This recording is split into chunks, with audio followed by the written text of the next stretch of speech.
p.m. All please rise for the pledge of allegiance. Pledge Allegiance to the flag of the United States of America and to the republic for which it stands, one nation, under God, indivisible, with liberty and justice for all.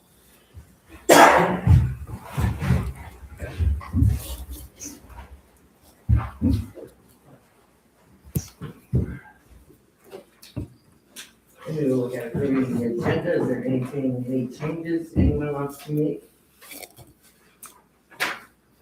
I'd like a motion to approve the agenda presented. Second. Motion has been made and seconded to approve the agenda as presented. All in favor say aye. Aye. Opposed, same sign. Motion carries. Consent agenda, minutes and reports. There's only one thing that I would like to just note.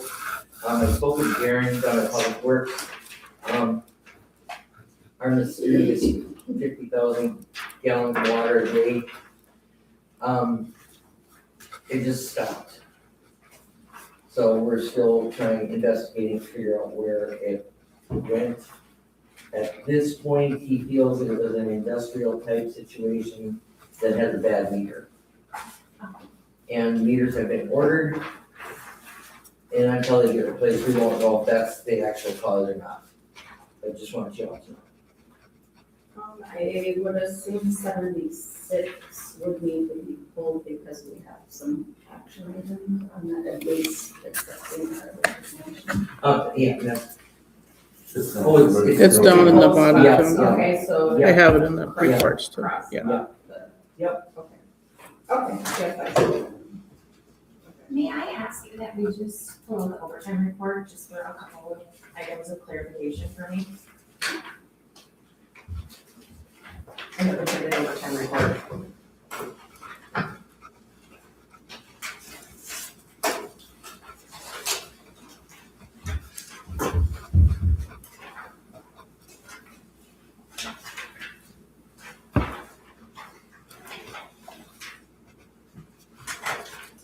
Anybody discuss that right now, and then we'll. Totally up to you, do you want Yep, to? yep, Okay, I just have a couple quick questions, Yep, and I'm assuming this is a timing thing, but when we go, and I'm not, again, when we go to the city website, we have overtime for setting up Christmas decorations, banners and Christmas decorations in the neighborhood. And assuming it's something else must have occurred throughout the day, and then all of a sudden, they got behind and then had the equipment out, it's just you're going that, but the way to bring it back out again. I would assume that's, I can talk to Darren about it, but usually they got the list out and they just want to get it done and not put it away and start it anymore. That's the only thing I was just questioning, because I'm like, everybody has it, all the same dates. And I just feel like that's not necessarily something we should do every time for.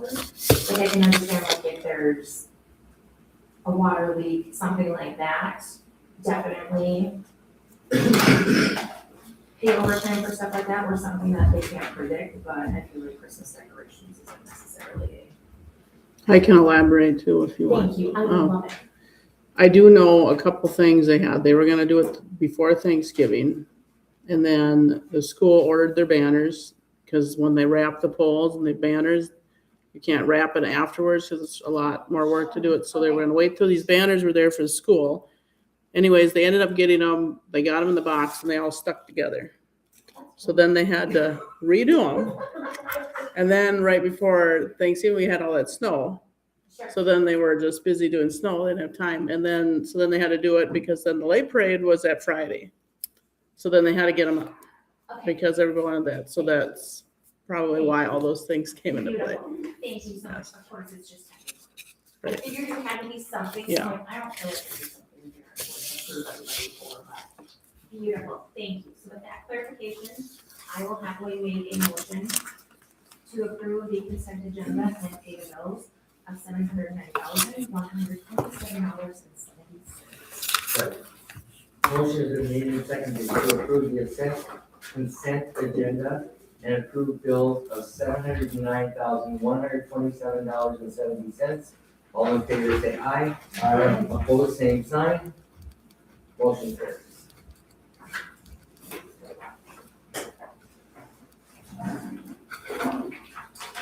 Okay, we will move on to item number 451, council meetings.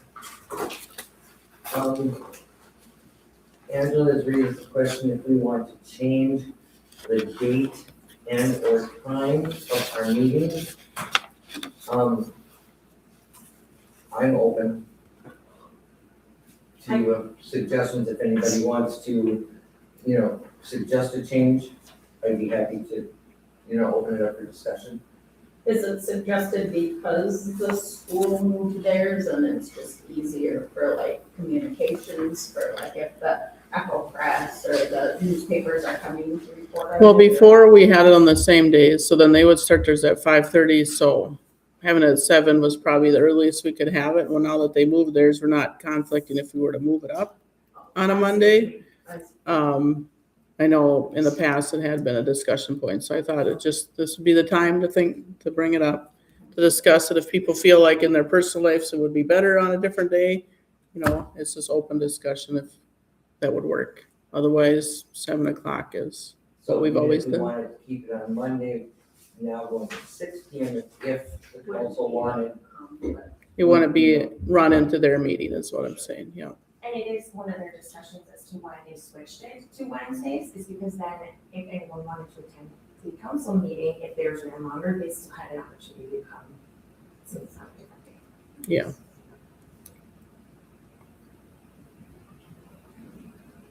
I wouldn't be opposed to it at 6 o'clock.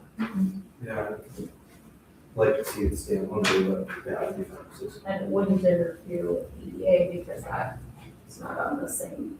Not the same Monday, yeah. I think that'd be great, especially in the winter when it's super dark. Does that work for you? Sure.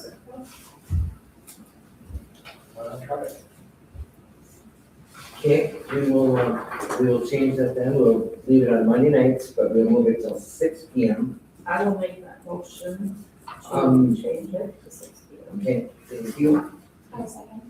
Motion's been made and seconded for regular city council meetings to remain on the second Monday of each month, but change time to 6 p.m. All in favor say aye. Aye. Opposed, same sign. Motion carries. Also, she has, Angela has included the annual calendar. Only conflict is Columbus Day in October, but, state statute say that we can, it's not a required day off, so we can still have a meeting that day. I don't see any reason to change it. Are you guys all okay with leaving October 13th as a meeting day? I'm good with that.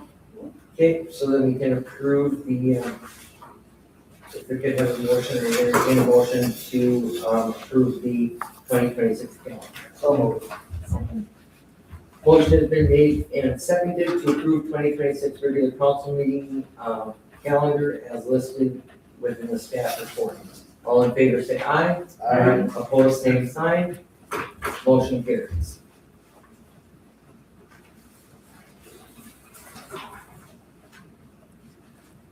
Mayor appointments. There is one thing that I didn't have the opportunity to ask you then. Are you willing to sit on the negotiating committee if it causes conflicts? Steph has said she would do it with me, because you do not want to, correct?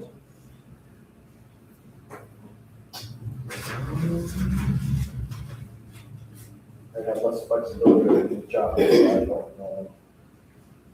I'll be able to. Steph, would you be willing to? Okay, Absolutely. so then negotiating committee will change to Steph and Judy. Or do you want to see how your schedule goes? And then if you're not able I'll be to? sure, give you a chance to try it. I've done it a few years. Okay. And then one other thing, under civil defense, I'm wondering if we can add a civil defense emergency logistics manager. And I would like to put Angela in that spot. I know we have Chad as civil defense, but it would be nice to have a contact person, because if a natural disaster happens or something happens, Chad is probably gonna be busy. Craig's gonna be busy. But it'd be nice to have a logistics person that's not, doesn't have any function in actually being out and taking care of the action. So if we could, if it's okay with you guys, I would like to add that into the appointments. That sounds great. Are you okay taking on that role? Yeah, that's fine. Hopefully. I'm never gonna do it, so. Yeah, never need it. I was gonna say that, never need it. Hopefully we'll never need it, but, and Yeah. the reason I'm bringing this up is I met with Julie Nyberg, I think her name is, from Anderson, yeah. And she and I were discussing the Frida tornadoes. Yeah. And that's the reason that she is pushing the communities to try and get a logistics person in there, somebody that all of these main people have access to, so that they can be out doing their job. So, Makes sense. Out in the field. yep. And those are the only changes that I was looking at, unless somebody is unhappy in liaison positions that they're in. But I thought it was, and you guys do a great job with what you do. So if everybody's okay with the rest of it, Okay, so with that addition for logistics, so the next contact of Angela being added, I will make a motion to approve the mayor appointments for 2026. Second. motion has been made and seconded to approve mayor appointments for 2026 with the addition of emergency logistics manager Angela Jacobson, and change in the negotiating committee to Steph Finnegan and Judy Dvorak. All in favor say aye. Aye. Opposed, same sign. Motion carries.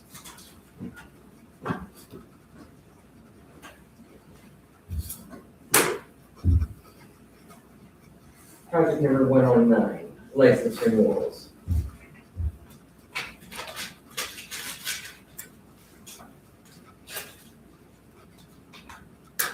And I see no problem with the schedule that we have, or with the sheet that we have, unless you guys want to discuss the stuff. I make a motion to approve the 2026 licenses. Second. Motion has been made and seconded to approve 2026 licenses for the city of Osakis as presented. All in favor say aye. Aye. Opposed, same sign. Motion carries. Project 488, newspaper. Statutory cities are required to designate an official newspaper each year. All required legal documents and notices for the city of Osakis will be published in the official newspaper. Staff received one quote from Long Prairie Leader, no other quotes were turned in. Motion to approve Long Prairie Leader as an official newspaper for the year. Second. Might be big. No, we're still opening it, I'm sorry. There's the way out, right? Yes. Do you want me to read this whole thing? No, it's not necessary. If you wanna pick out the, I'm gonna read Cost. this part. The Long Prairie Leader, a Yeah. qualified legal newspaper, respectfully submits a bid of $9.50 per column inch for the publication of minutes, notices, and other official communications required under Minnesota Statute 331A. This represents a $1 per inch increase in cost over 2025. I'll amend my motion to approve the quote for the bid. Motion has been made and seconded to approve Long Prairie Leader as official newspaper for the year 2026. All in favor say aye. Aye. Opposed, same sign. Motion carries. Project number 22, clerk. City policy 05-2008 requires designation of a designated business administrator as per the mayor appointments. Council shall approve the electronic funds transfer authorization form, which we have done in the past, for Angela. Signing for electronic transfers. I'll make the motion to approve electronic funds transfer form for 2026. Authorize Angela Jacobson, city clerk, to sign. Second. Motion has been made and seconded to approve electronic funds transfer form for 2026 to authorize city clerk Angela Jacobson. All in favor, say aye. Aye. Opposed, same sign. Motion carried. You must approve the official depositories of the city. Currently, we have, First National Bank of Osakis, Motion to approve First National Bank of Osakis as the official depository. Second. motion has been made and seconded to approve resolution 26-01 and 26-02 to approve, First National Bank official depositories and appointing corporate authorized signers, which would be Judy Dvorak and Angela Jacobson. All in favor, say aye. Aye. Opposed, same sign. Motion carries. Clerk Jacobson is looking at attending clerk's conference in March in Brooklyn Center this year, March 17th to 20th. Cost of attending is $495. Room rate is $125 a night, and we do have that in the budget. So, Second. Motion has been made and seconded to approve Clerk Jacobson attend the clerk's conference in March 17th to the 20th. All in favor, say aye. Aye. Opposed, same sign. Motion carries. Project 60-01, we did, rental ordinance, we did table this to the February last. We did, yep. So if it's okay with you, we'll just continue on with that.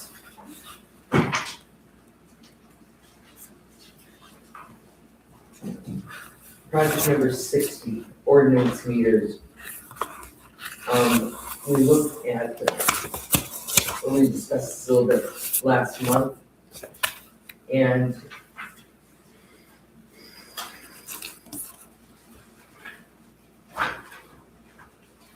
our attorney has drafted an ordinance amending the city of Osakis Code, chapter 51.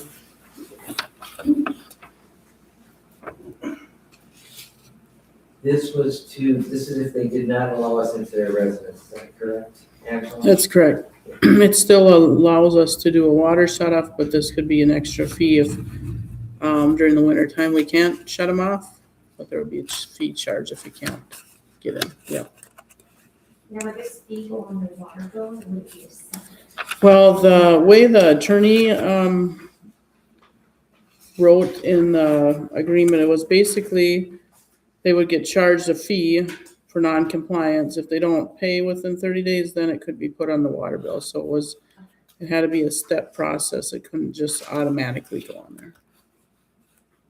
And then if that is ultimately unpaid, we still have the option of assessing delinquents to their taxes at the end of the year, like we do with anyone.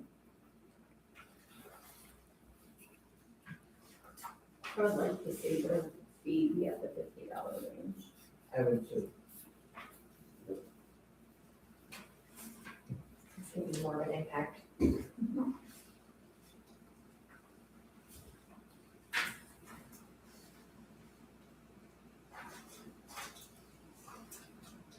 So I make a motion to approve the fee to be $50 charge for non-compliance and move forward and prepare a notice of proposed ordinance change. Second. Motion has been made and seconded to approve moving forward and prepare a notice of the proposed ordinance change with a $50 fee. All in favor, say aye. Aye. Opposed, same sign. Motion carries.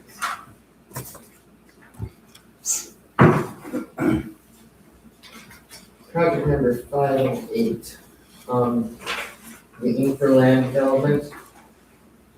We have purchased some property over, on the west side of town. And we have gotten, a grant for $480,000 to use in the infrastructure. Foley, helped us secure that grant. And,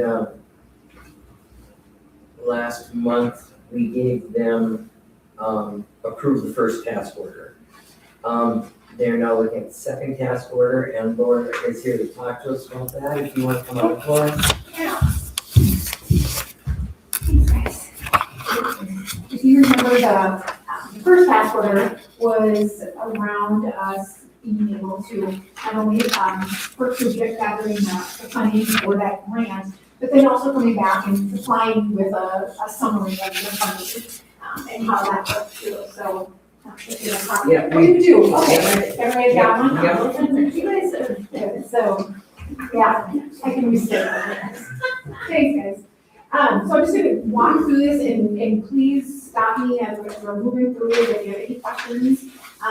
But as the mayor did reply last month, I was attended the EDA meeting as well, so this information has been shared with them around that, and EDA did make the recommendation to come back to the council and discuss this next task order. So just a little bit of the background, the picture that you're seeing here. This was what was utilized for that application based on some of the preliminary work we had done up to that Greater Minnesota Housing Infrastructure Grant.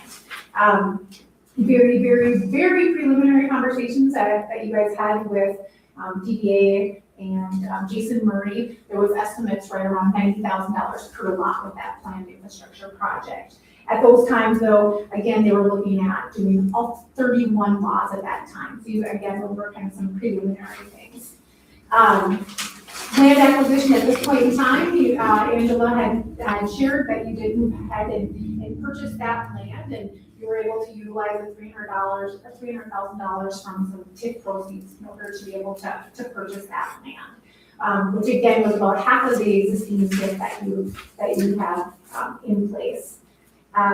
Things that were utilized for the actual application itself was your TIF dollars, and that $362,400 is what you have remaining in your TIF that could go towards the development, along with another additional estimated $97,000 over the next 2 years proceeds that are coming through on that. You do have an existing $113,000 in MIF funds. Those are Minnesota investment funds. Those were dollars that were program income that came from small cities projects that you've done over the years. You have to use those funds in a similar fashion, and this would qualify for an eligible utilization for that project. And then again, just to repeat, we were notified this fall, the city was notified that you did receive the Greater Minnesota dollars. You were successful over a very competitive application process, which was awesome. Part of that was because you as a city have been proactive in working through your planning processes and had some of those things in place. And so at this point in time, we know that, or we've been told that more grant agreement information should be coming out first quarter in 2026. I think I shared the last time, this is a brand new grant program, so I'm not expecting it to move like lickety split. The application process did not move that quick, and so we just have to make sure we're moving along with the timeframe that they have established at that point. One of the things that we also discussed as there could be additional TIF dollars that could be used as part of this development plan as well. But again, those are not planned at this point. I just wanted to make sure that we had included that in the information. During that application process, we used a cost estimate that had been put together previously with that design that you have seen in the front page. That project came in just over $1 million, and that included just 17 lots that would be developed with a couple of twin homes on that drawing there as well. There's a couple of unknowns with it. Currently, right now, the $1,065,000 estimate, we didn't know if that was including all the construction costs in there, was there engineering, were there legal, finance, testing, those kind of things. So those are a few of the unknown.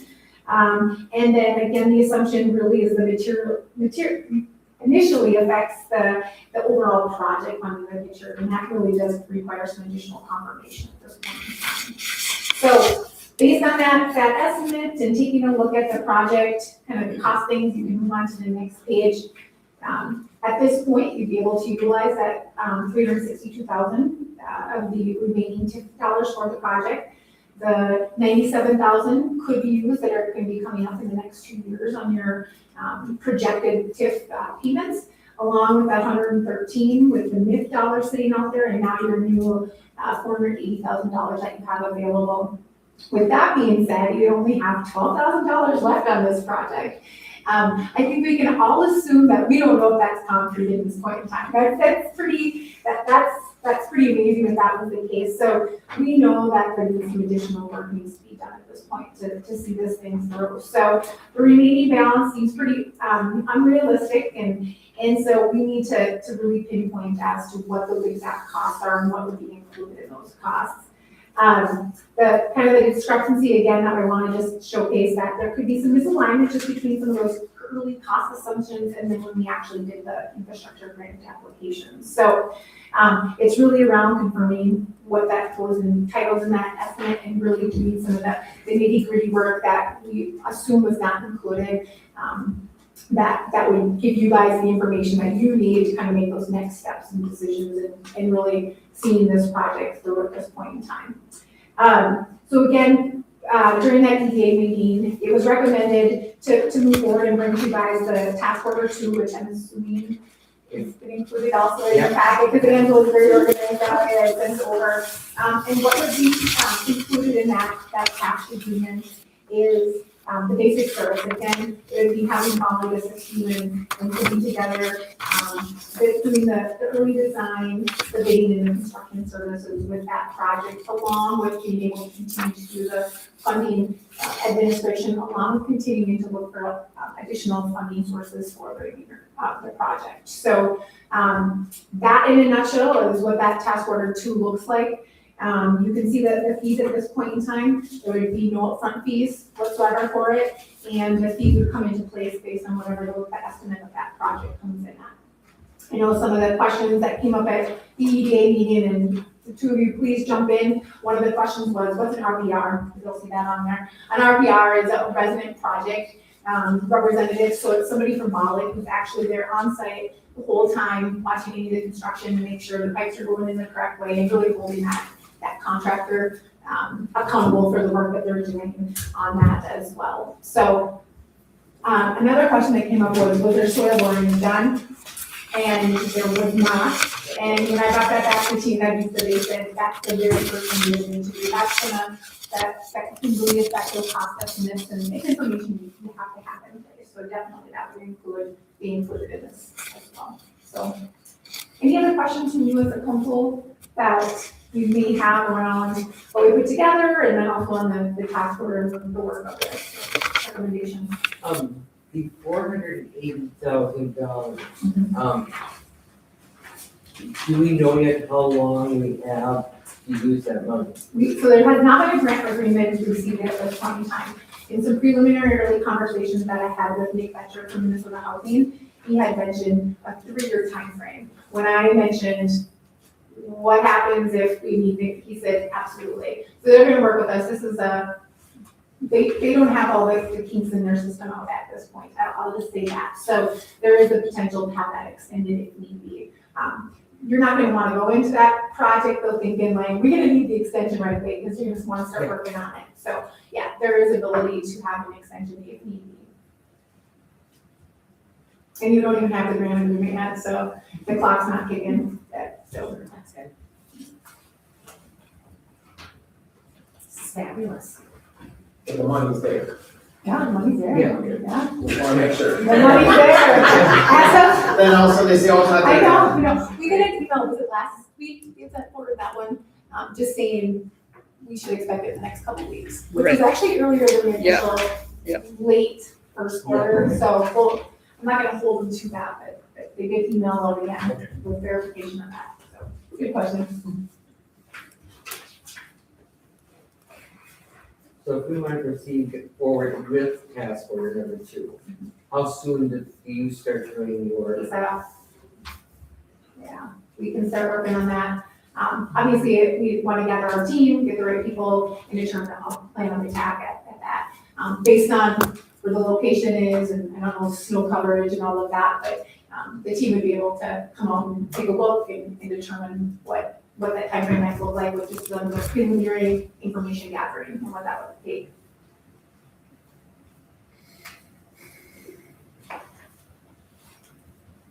And also, you kind of want to start, if there's any additional funding work that needs to come into play, you want to know sooner rather than later, in case another opportunity comes across our plate and allow me to kind of continue that process as well. So those things are going on simultaneously.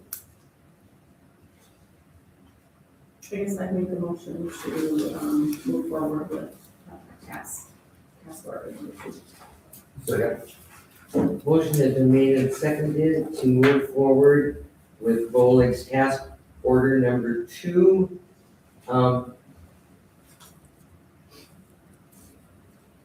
I use the title here? Funding administration and engineering design of Anchor development. All in favor, say aye. Aye. Opposed, same sign. Awesome. Do you want to update this task order with the current date? What did I put on there? And right now it's November. Oh, no, that date is when your initial agreement with us came into play. Okay. And so the Okay. actual date, so that was back in November. And so the initial, the date of this task order is on the back page. Good question, Judy. All right, on the 12th here? I better go. I'm questioning myself. Okay. I keep getting messed with the years so much. So, does it work better for you to sign now or to sign after the meeting, and I can get it from Angela over here? If it's, we can make. Absolutely. I appreciate that. Absolutely. So I can keep moving. You go Keep for moving it. keep moving this little meeting here. All right, thank you guys. Take care. Thank you, Laura. Project order 168, Country Club. I had a conversation with Dave Levine about snow removal on their driveway. I know Angela sent you all some information regarding that. I originally had told him, no, that we're not gonna go on private property. He came back to me and, questioned, their hosting of the 4th of July fireworks. I'm still in the vein that I would prefer not to see our equipment on private property. But I didn't want to make that call without bringing it to the council.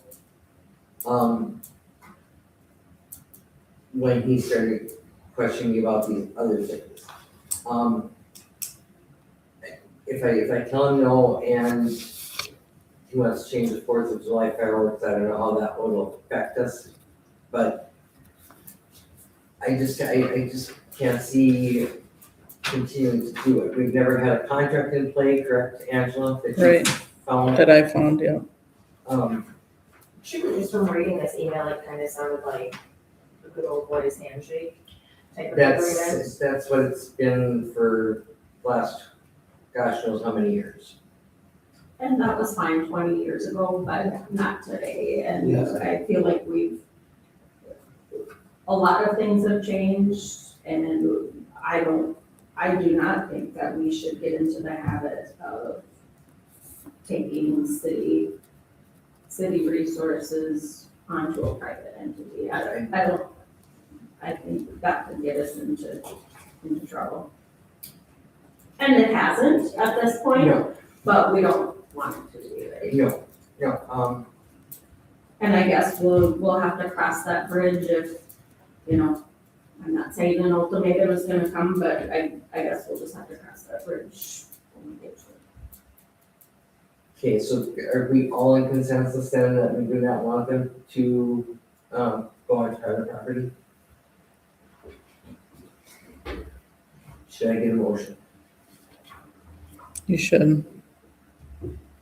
I would make that motion that, the city will not be removing snow on the golf course for any private property as a no charge gratis. What's that? Motion has been made and seconded, that we will not, do any snow removal on, any private property, including the golf course, anywhere in town. We want no private property in town. All in favor? With a no charge. With a no charge. Yes. Thank you. All in favor, say aye. Aye. Opposed, same sign. Motion carried. Yeah, and just a little bit of, and I know we already made the motion, but a little discussion, if it comes up, if he wants to meet with a committee, and maybe that's easier than coming to a whole council, we could committee it, and it doesn't seem like no one's giving up on anyone, and we just have a nice little conversation about it. I'd be happy to visit, or we'll see how it goes, I guess, see what. Well, I truly feel like that one leads into our next discussion as well. A lot of, Project two Private sixty, property stuff. project 261, water problem. Brian Danielson was at the August meeting with concerns of the drainage of the water on his property at 226 Central Avenue. He shared a video with us. Property is privately owned, not the city, and maintenance's responsibility is shared among the property owners. Mr. Danielson has stated that he will not speak with his neighbors, noting that he had already brought the issue forward. And he has stated that he intends to park his bus on his property in a way that would block the alley until action is taken. Can I possibly ask you, because you were at the community center much more than I am. Yep. Do we have a lot of rainfall from the community center that would go back that direction and possibly cause? We never had any of that until that lot next door from AJ's was tarred and pushed everything that way. That's when that whole thing was created differently and pushed it all differently. You know? But that's private property, also. Yep. But that's just. The them, patio that AJ's has. Yep, the patio, and then they blacktop that whole parking lot for their tenants. You know, and that's all sloped that direction to push it away from their building and all backwards. So it all has to go that way. So from permeable ground to impermeable ground. Yeah.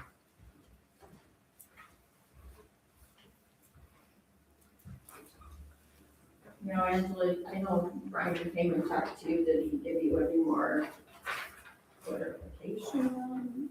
Like, His conversation was basically, I brought up, I have other things to do than go talk to all these people that are downtown. I don't want to do that. I feel like the issue should be resolved. He would park on his property. I said, well, you can park a bus, but it has to be in your property. I mean, whatever area he owns, he could technically park on there. And that may block part of it because of how the properties meet. Now, whether he's gonna do that or not, I don't know. That was just his statement. I did talk to Darren about it a little bit just to get his kind of idea, and the only alternative I think is we could ask people if they would be willing to donate their land to clean this up, and we would clean it up. But I don't think it's worth it, in my opinion, that the city would pay anything to then spend some money to clean this up. Because the drainage, when he showed the video, it is draining like Craig said, but then it's going down and into some of the back of the people's building, which means that whole area just needs to be lowered in order for it to drain away. So the whole thing needs to have more of a, Well, so that Redo. goes back to when they resurfaced next to the fire hall, they didn't take any of that out, they just overlaid over the top. So you brought that up almost 2 inches. Because the fire hall door is just barely open on the blacktop. Because they just raised everything. and you could possibly put a storm drain there, but that's gonna catch what comes off that, not everything else either. So it could catch some of it, but we still would have some type of access in order to get any storm sewer there. The closest one is on Main Street on the end. And I truly highly doubt that they're gonna want to give up so much of their property just for us to make better drainage for them. I mean, the other thing is, do we assess? But at the same point, then it's still us doing it. Or at least we potentially get paid for making it better. I don't know. I think it's a lot bigger project than he thinks it is, maybe, I don't know. Well, the issue comes in is we don't own the property, so Yeah. if we were to say we're gonna clean this up and assess everybody, it would be public land or public street. We don't own that property to do it, so either they have to easement it, or they have to give us the property, or they have to all come together in agreement to clean it up, and somebody just manages that process. I mean, it's not our property, I guess, to take care of. But we do wanna, see it helped if we can. We wanna do something about it if we can, but I think it needs to be a combined goal between all of them. We can't just be somebody pushing it and say, well, you pay me and then you can do it. Well, what? We're helping everybody there, right? See, hey, John, now on this picture, all of these first properties, basically there is no alley. I mean, those properties go almost right up to the community center, correct? So, isn't it? Yeah, so I think to do with being a fire lane on the side of there has to be 10 feet there. And I think there's nothing there because it encroaches into that. But we've had the issue too that we park right outside the building because that's the only place you can park at times. Well, Brian did bring it up to me just in a casual conversation. And I said I would just give a courtesy heads up, and I have reached out to Angela. But, I mean, chances are there may be something parked there and you guys, as a fire department, may have an issue. I mean, just as a heads up, that may happen, so.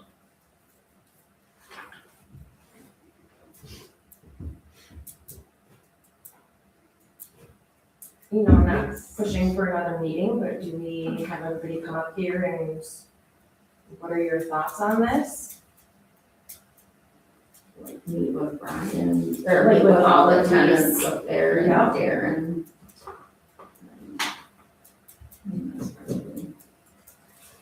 Either that or you have a committee of a couple people and we Yeah. That's get some absolutely- information and absolutely. talk, bring it back.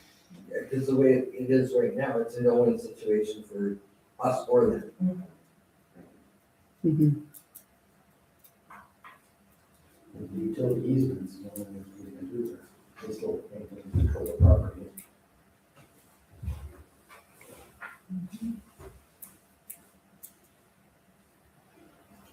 And see, the general store has. Where does the general store, does that go all the way to that? Rick Kingfer has, the building is Yeah. two. And then he has the parking area. So that parking area does belong to Rick. Yeah, and then Maynard's has that little lot beside his building. Yeah. Mhm.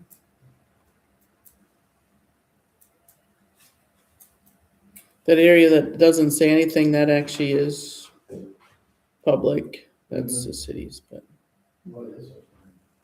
Right when here. yeah, that block, that little box. You can't. Remember that, oh no, that the chain wall came out of there, didn't it?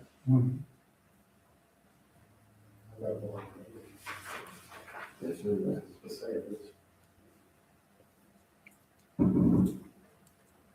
Well, do we need to do something kind of what we've talked about so far of, like Angela said, maybe have a couple people just. I was gonna say, I think we should set up a committee and see if we can do. And then at least hear from all of Yeah. them. I mean, Daddy was at Ryan where I started mentioning, because honestly, I never looked up there. I would never know that people have water that are sandbagging and trying to keep off their property. Yeah, let's set this up for a committee. It might be a matter of, like, Angela, could you, maybe just send out a letter or Yes. call to all the, maybe a letter, just to all the property owners that are involved and say, we'd like to set up a meeting Yep. with everyone and go from there. If it's in the evening after 5:30 meeting, I'd be happy to sit on the committee, but if it's during the day, I can't. I was gonna say, I think it'd be better if we had all of the interested parties here to discuss it. And maybe that's part of when they reach back of what works better. Yeah, let's Maybe just, in the evening. let's kind of just hold on, Okay. you know, setting up a committee. Yep. And let's have Angela get started on just sending out a letter to the property owners. And we will, move forward with that.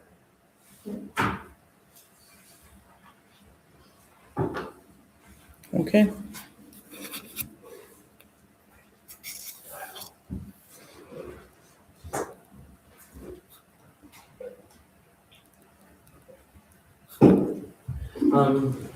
Project 73, first responders. They have, submitted their 2026 officers for approval for us. President Shannon Graff, Vice President Lindsay Hahn, and Secretary Hattie Thorson. Kyle Swinstead has resigned from the first responders due to need to have more time with family and has submitted his resignation letter.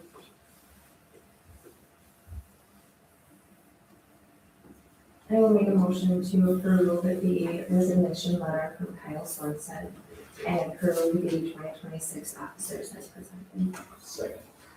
Motion has been made and seconded to accept Kyle Swinstead's resignation letter and approve first responder officers for 2026. All in favor, say aye. Aye. Opposed, same sign. Motion carries. Project 74-13, Fire Department Fire Relief. They have submitted their 2026 department officers.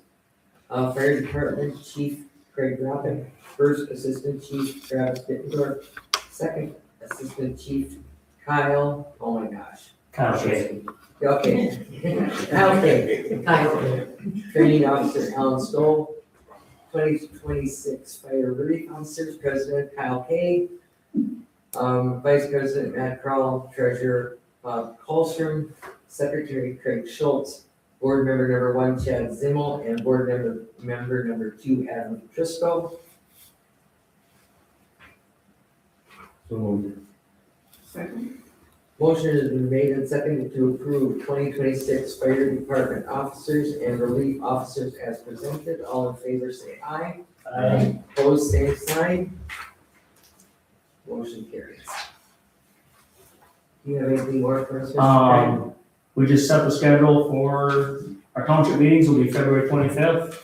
Angela and Lynette will be working on them. That'll be at 7:00 for you and Laura, and if anybody else from the council would like to be there. February 25th, you said? February 25th. Okay. Yeah, we moved it out a week this year just to the Ash Wednesday. So it's a What week time later, again? Huh? What time? 7. 7. And that also allows Angela and Lynette an extra couple weeks to get all the paperwork from the counties, and with moving it forward, then they struggle to try to get everything, so. Julie from Emergency Management, along with Garfield Pro Aid Cooperative, is doing a grain elevator explosion February 4th, so we're gonna send probably 3-4 guys up there for that.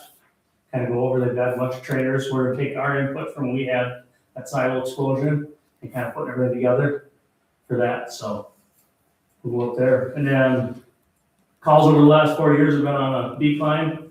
We're down 57 total calls this year, so it's dropping every year, a couple calls every year, so I think that goes back to the fire prevention and cleaning up the school and talking to the kids, so. Great. Any questions for me, anything else? Great. Thank Thank you. Project 76, Reese, how you has stepped down part-time and he has submitted his resignation letter from full-time, but would like to remain as a part-time officer.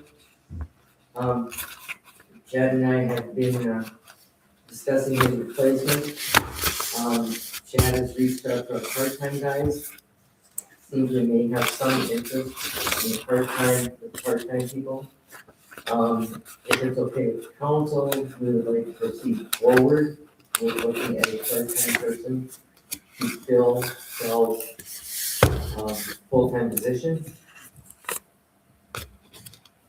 If none of the part-time, or do you want me to put it out for, rather than doing that, we want to advertise for a full-time officer?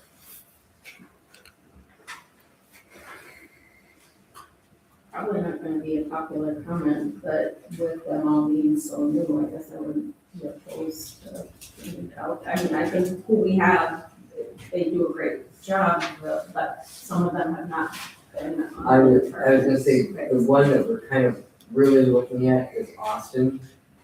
And he figured he'd let Chad know by the end of this next week if he would be interested. Well, Austin's been with us for over a year.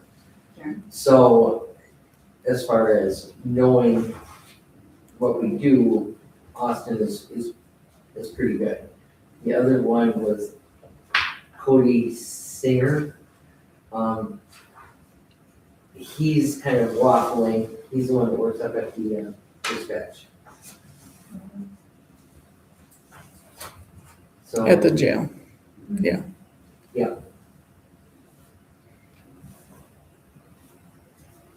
But if you want us to go ahead, I can have Chad, I don't know. What is Chad's input? Does he feel that Austin would be a Yes. good candidate Yes. for us to be Yes. more full-time? Okay.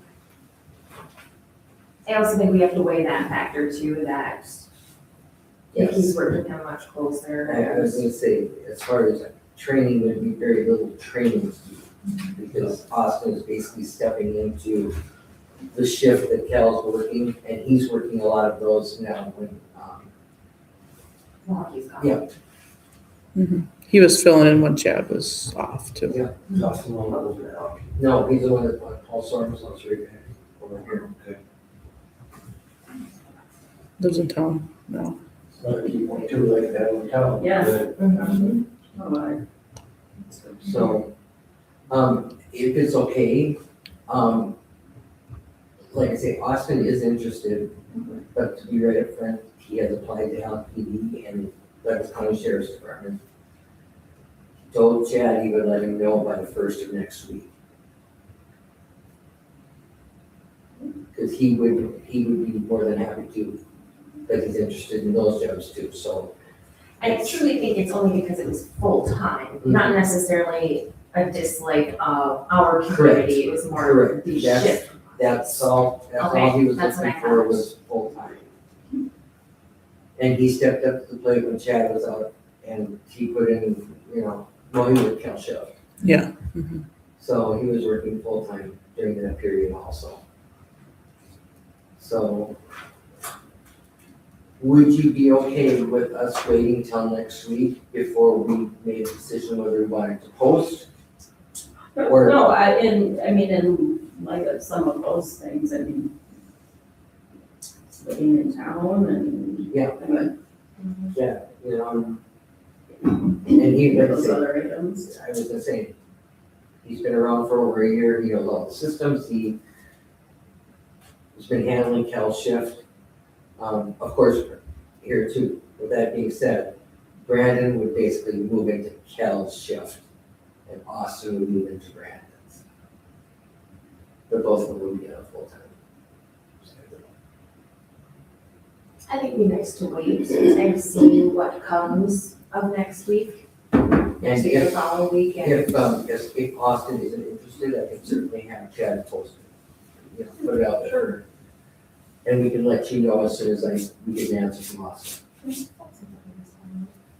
The only other question I had was about, Cal going to part-time, what are we looking at?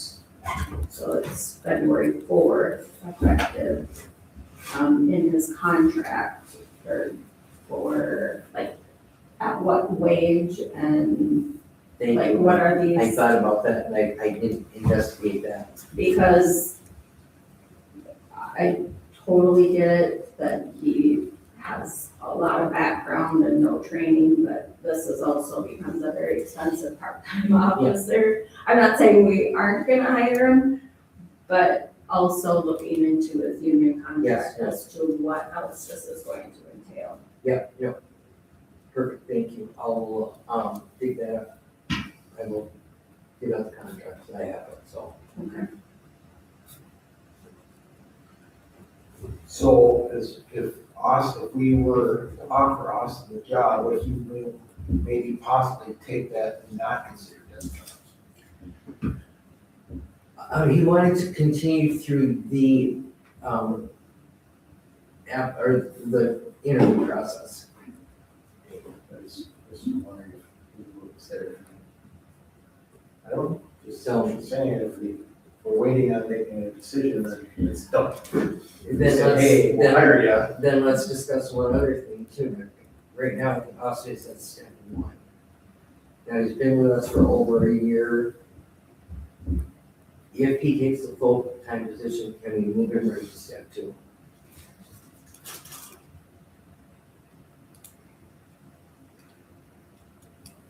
What is this contract? Do you know, I mean, you probably don't know offhand. Well, usually they move, each year they move a step. So when they're a part-time officer, we talked about if they have, so many years' experience, they could be at a higher step as a part-time officer, but typically, if they're full-time, they move a year. I don't think it's probably out of line to say he can move to another step, because they just stay at that step 1, so now they all get a cost of living. It does move up, but it's still step 1, so then they could move to the next higher step. I don't think that would be an issue. I'm just curious what the chief thinks, but unless he says no, why we would try and make a palatable offers, but consider staying here with us, in this how he lives. That'll be supported as well. Maybe chief, I would the chief that was waiting on something. I will look into the question about wages on Cal. And I will talk to Chad tomorrow or Wednesday about Austin. And then I will update you all first part of next week. And 'cause I think Chad has a place where he can post for applications. So, or potential candidates.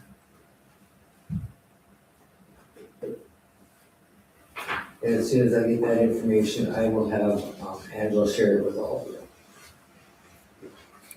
And do you want to accept Kelvin's full-time to part-time notice, whatever you want to call it? Not resignation, but moving?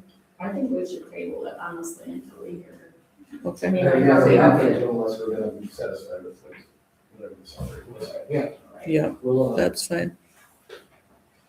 we'll table that to February.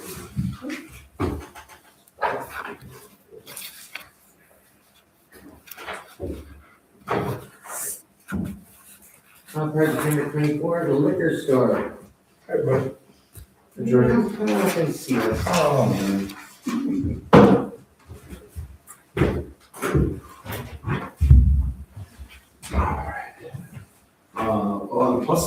we did have our inventory come up, as we talked about, so that came down $20,000 from last year, or not last year, but last month. So that was a positive there, hoping to keep it there and keep coming down. I actually had, with the new system right now, I was able to run some reports so that I could actually look at movement. In this last order round, I was able to order some stuff by bottles instead of by cases, so that'll make a difference there.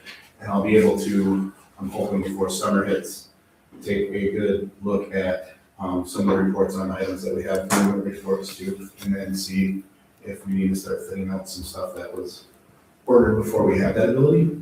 And then we can get that even tighter on there, so we're making sure that the stuff we're buying, purchasing, and bringing in is actually stuff we're selling.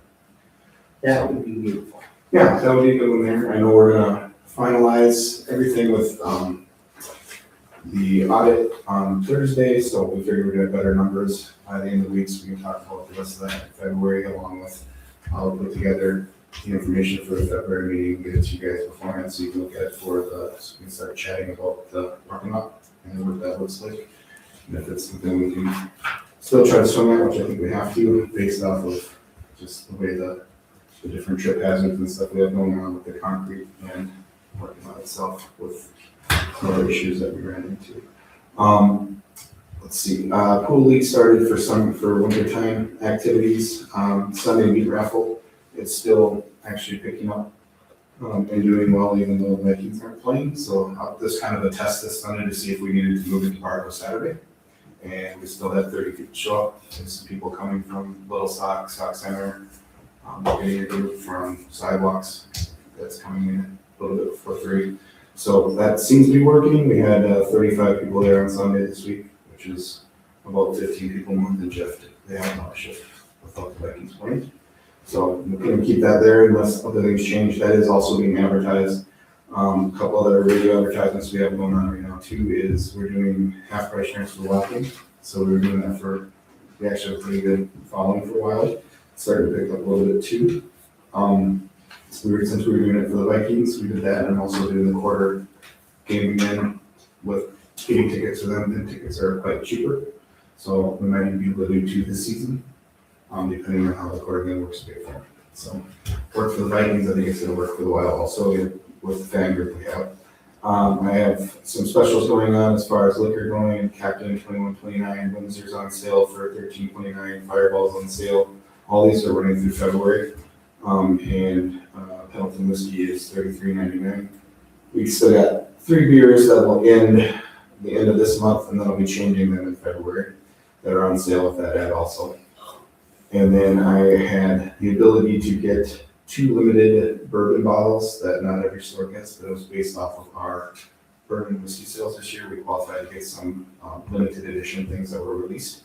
I'm going to set them up as a raffle item, so all the customers have a chance to get it instead of just higher bidder or the first person that sees the price and sees the product. I ran that by our text message group that we have for our bourbon clients, and we're going to set up a bourbon tasting for, I'm hoping either the second or last week, so the 3rd weekend of February. And we'll have, during that, we'll do sell raffle tickets up to that and do the drawing for these bottles. So that one was the Happy Man Winkle, which is a really hard bottle to get. It's their lot B, and not every store gets that allocation. And we have a specialty bottle, it's a Doc Holiday bottle. So yeah, so that's kind of something kind of fun. There's people that are excited about that. I'm hoping this month we can start the loyalty program on the new computer system too. And that basically tracks sales. And then for every $100, you get X amount of dollars off your next purchase. And that will allow us to actually do mass email, text message outreach too when we have things going on. Is the new system set up on both sides now? No, I'm having a meeting tomorrow with the on sale side. With everything, the delay on the first one, we saw how everything went with this, just trying to get the old system, doing inventory up to the new system. I think it would have been even a bigger headache to try to get that one to roll. And I was having issues pulling the data out for them to put in the computer to build our screens. And I was able to get that done through B&G. I had to sit down with them for like 2 hours. And we got the data so they actually have the right files for our recipes, our mixtures and all that. So I'm doing a kickoff meeting to talk about that with, which would be SkyTap on that side. So fingers crossed, middle of February, end of February, that system would be running. And then I also was able to pull out our old credit cards, our gift cards, which as of right now, they're only ringing up on the system in the bar, and we can't use gift cards on the liquor store side. But I'm hoping with being able to get that data, that's going in tomorrow. I should have an answer back Wednesday or Thursday if they're able to put those in to the new system, because he actually has a list of the scan codes and stuff now, so he thinks he'll be able to do it. And then I'll have to update whatever we've sold since I did that list, which would have been second week of December. So yeah, hoping to get that done and kicked out. And then yeah, the like I said, the new radio promotions also talking about the wild games for us too, and the quarter drop game again. So yeah, that's what I have going on this end. If you guys have any questions or anything for me? You were talking about the bourbon Yep. thing. Should we plan a little bit ahead and, a line thing over fishing, get those women out there. Fishing overs, I have that planned. Also, the issue I have with doing a wine tasting right now is I need to purchase wine glasses. Because I only have 7 wine glasses in the building. So if I have 30 ladies that want to taste wine, I can't go for them at this point. So Do you want glass ones or? I would prefer to just, when I'm looking at it, if we have, basically we need 70 glasses, it's only gonna run us like $300, and then we have them. And I wanna keep the cases, so once we're done, we used to do that at the west side all the time, rinse them out, put them back, store them for the next wine. And you keep just a few, 10 or 12 out that we need for the store.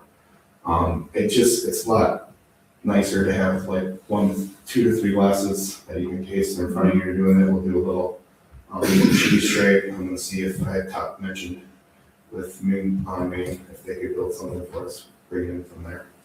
But I think If that'd be good. nothing else, check with Friends over on Warehouse. They always. That's a good idea, because I did find, I had talked with Isla and I had found, I wanted to know if I could get the card or have somebody with them. I had found an Alec at the dollar store. I could get a bunch there, and if I bought enough, they said, we get close to about $1 a glass, because we were looking to do some online, and then after we did everything and looked at it, they were around about $4.50 to $5 a glass. And you can get crystal glasses for $10 a glass. It's like, and then, because we even thought about, putting Osakis Municipal in the lake and stuff on it, and you added that, now we're up to about $8 a glass, and those things tend to walk off. So when you're doing your bourbon testing, what are you using actual bourbon glasses? I have those, and I have to get a couple more. I have close to 30 right now Okay. that I ordered at the beginning of the year, because we started doing the solid cubes for our Very nice. on the rocks classes. So that's been a hit, actually. And we actually now have, I have a bottle on the other side that normally retails for like $96 that we're selling at $13 a shot, and we've already gone through 2 of them.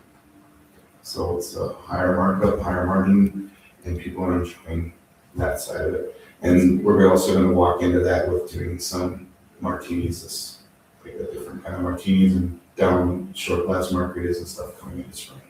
So the plan for all that, it's going to be easier to build stuff and put new buttons in the new system. So Right. that'll be great, and then actually tying it back to the revenue. I have some different, I know you guys saw the number on there, we are down with, like I said, the 20,000 and over as far as inventory goes. I have a slight variance. I mean, right now with what the counts are on the liquor store side, we're only at 101. I think there's still some stuff that's floating around in that printout with that, this was done off the old system, because I had to do everything for the year. Mhm. And the system just started on the 16th. So we only have about 4 weeks to do that now. So, but it is also missing, it doesn't have the bar side, but I don't think there's really much doubt that there's $20,000 worth of inventory on the bar side. So I think we'll be even closer numbers, hopefully, into February, going into March, once we get the site tied in. The other thing that'll be nice with that too is it does allow spot checks. So essentially, I can come in and do a count before a shift and do a count after a shift, and I can walk through with the bartender and say, here's how much liquor we lost on our shift to the team. And it allows, we can also, if they want to or I want to, I can log in and I can see real time being rung in. So on busy nights, I can make sure that people aren't just not bringing in drinks, because I can see the cameras on my phone or on my laptop at home, and I can watch the tabs being running to the computer. So there's gonna be a lot more oversight as far as accidentally not bringing in drinks, which a lot of bartenders do. And if you don't have a manager on staff all the time working with them, it's hard to catch that stuff. So it'll give us the time to, I would say, retrain. But I think we've been really good with that. I think we have a very strong bar staff. I would kind of like 2 more part-time people, as me and Tim were talking about, so that we're not pushing so close on those 30 hours for some of our part-time staff. Plus, I know Abby's gonna be on for at least 30 days with baby. So I don't have coverage for that right now. Corey helps, as he's gonna be 19 hours a week, so that helps out that he's back. He'll be leaving here as soon as the weather changes in March. So I had a couple of people that I thought were gonna come back, and they didn't come back with their applications, so I'm gonna have to relook. So people drag their feet when it's part-time job to do that stuff. When you're like, oh yeah, I really wanted to do it, they just didn't have time to drop off stuff. So we'll stay on top of that. I do have 2 people with caps in there right now that I haven't talked to or called, so I'll try to call them this week and maybe set up a conversation and see what they're like, if it's something we want to add to the team or not. So that'll answer that, and yes, I'm gonna do more too, so. But I wanted to wait until after the first year, make more purchases. 'Cause Yeah, we had plenty of expenses with urinals getting fixed and, and finding the cutoff pipe in the wall and. That is such a good feeling to be done with that. Oh, tell me about it. I've had customers that, like, it was literally happening for, these people have been coming for 20 years. Like, it's always smelled over for like 20 years. And it was just exacerbated by when the AC went off and we started using that back fan, then it was really blowing it in, and that's what was making the whole store smell. But if we hadn't done that, we always would have just had that slow smell hanging over that nobody could figure out, and I was going down the drain. Yeah, Joy could bad enough that I'm glad there's plenty of home. I agree. But other than that, I think maintenance wise, obviously we build the parking lot. With the leak that we got fixed on the back of the building, I'm relatively sure that is what's caused the footings over there to pull apart. I'm gonna see if there's kind of a Band-Aid for that next year, because if we get the parking lot set up and get that done, we will have enough. I think we'll have enough going into that for the year to not have to have any other projects on our plate, if we can help it.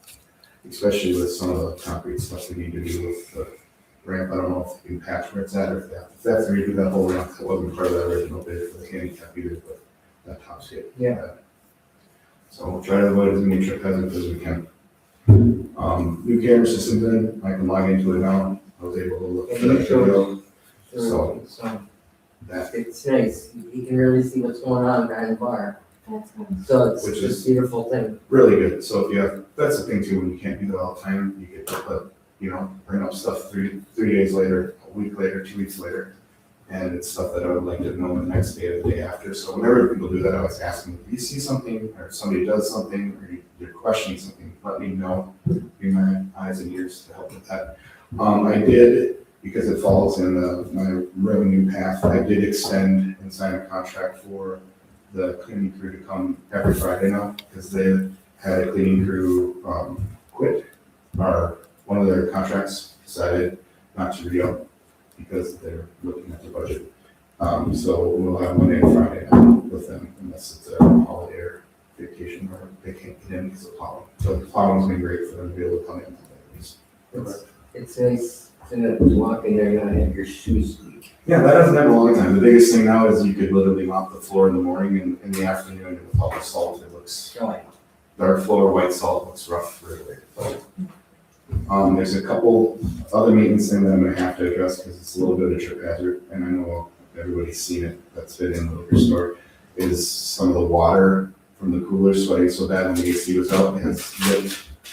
We need to get somebody in to cut that and re-glue or fix those warnings somehow. I'm thinking of able to pull it, scrape it, and re-glue it. Even if we just have to go with something that's close to that color, because it's only a few pieces. And the other part's right in front of where the bar comes all the time, and I tripped on it yesterday, and I said, okay, we need to get this one, because that one's not the worst too. I was gonna say, don't want any picture. And then I'll keep working through the electrician coming out and doing the other stuff that was on our safety meeting stuff, and well, as far as things that we needed to get OSHA taken care of. Do you want to update them on your incident? I don't know if all of them know about. Oh, yeah. So we had a, customer, would have been December 16th, I think. Date is not, maybe don't quote me on the date. Had a slip and fall and broke his ankle and tore a tendon.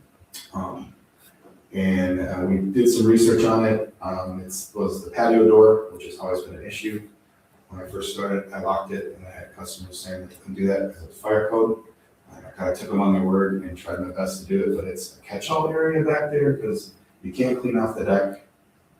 It's too much snow. So when stuff melts, it melts down there, it refreezes. Also, everything runs that way from our handicap ramp and everything else. So we had shoveled, I had salted that morning, and that night it melted and refroze. Customer came out, there's no light, which should have been put in when the door of the deck was built. So that was code that got missed. So right now it is caution taped off and not use. And I had the fire department come out, they did the measurement, and the doors we have is fine. Plus, if we have to emergency, it's a double key lock, so every bartender has a key they could potentially open, push it open if we needed to open it. But it will not be an access until spring. And then when we do use that as an access, I do have to get some sort of, whether it's a solar light or I don't think we can get away with solar as being a company in business. I think we'll have to go with something hardware. But there has never been a light over top of that door. So essentially, walked out, it had refreezed 5 feet away from the last step on the deck, and he never saw it coming. So that's the update on that. I met with the lawyers. The gentleman that fell also met with the lawyers. He came and showed him where everything was, and the lawyer took some pictures of how we have it caution taped off now on every side and where it's at, and then I had sent him pictures from the day of. So that following morning, I came back in the morning, took pictures right away, just so you could see where it was. And it sadly it wasn't hardly like this much ice, but it was just in the right spot. And I think his foot went into one of the stone pillars that we have blocking off the gas main there. So freak accident, unfortunately, and it's sad that it happened. But we'll do our best to remedy it and move forward. So that's the last thing you got on your list? Yeah, I wasn't sure if you guys were aware of that. I assumed you were, but there you now you are. If you got any other questions, let me know. Great. Thanks for Thank you guys. Thank you. Project 46, water and sewer EDU charge. The girls in City Hall have compiled a list of properties and or vacant lots, houses, commercial businesses that this ordinance would affect if we were to move forward.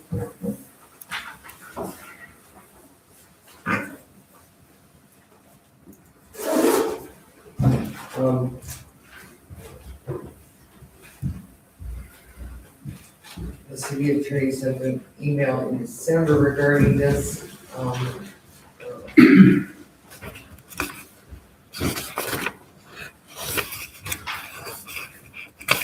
And we did put on here some key considerations and legal constraints. I know that Randy you had questions as far as doing this, as far as the contractors. But I don't know how we could ever set up anything to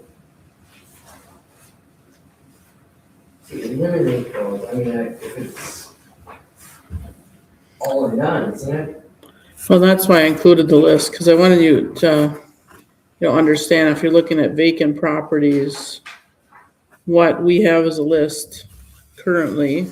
There could be a few we missed that have vacant properties.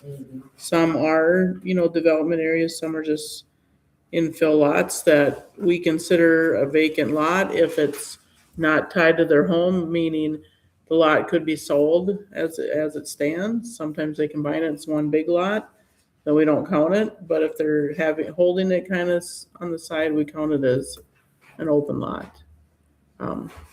So that would be one thing, is deciding about vacant houses, vacant commercial or businesses, and then empty lots. You wanted to say for sure we want any building that's there that's not using it, we want to for sure have a fee. We would charge that, but then discuss more of the empty lot discussion. Do you want to have a base fee for that?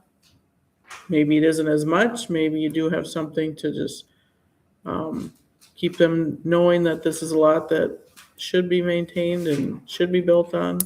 And if people have two lots, they can sure combine them and they get out of that, it's just if they choose not to.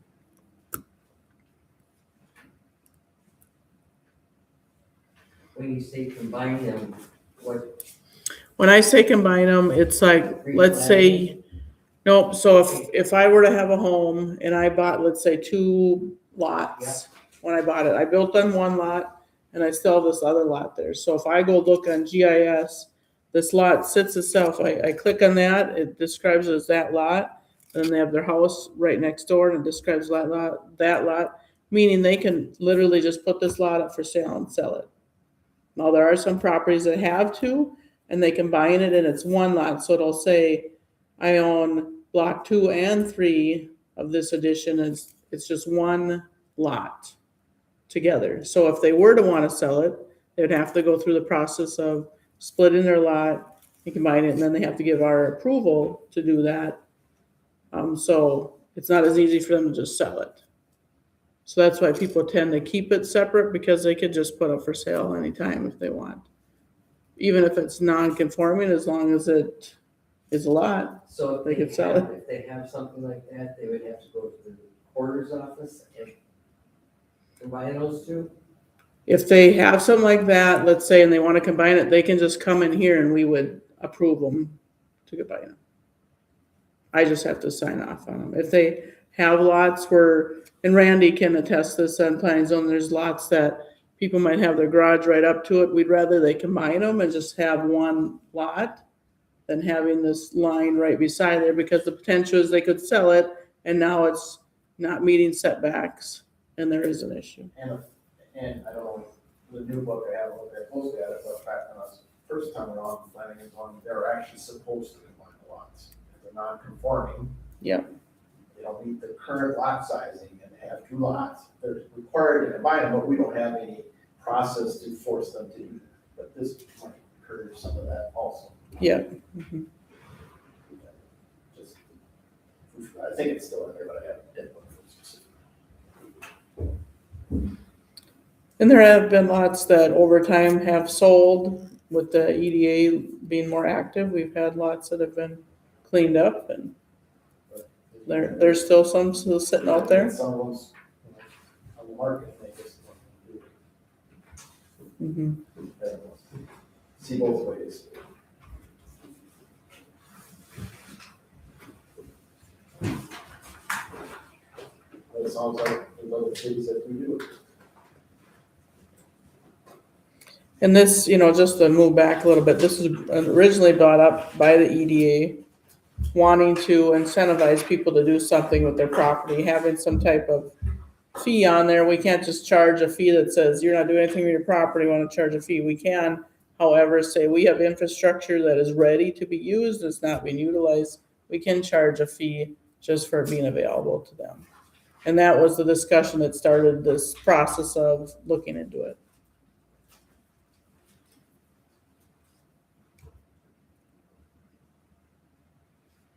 So the second page is all an LLC. I'm assuming this is some type of developer.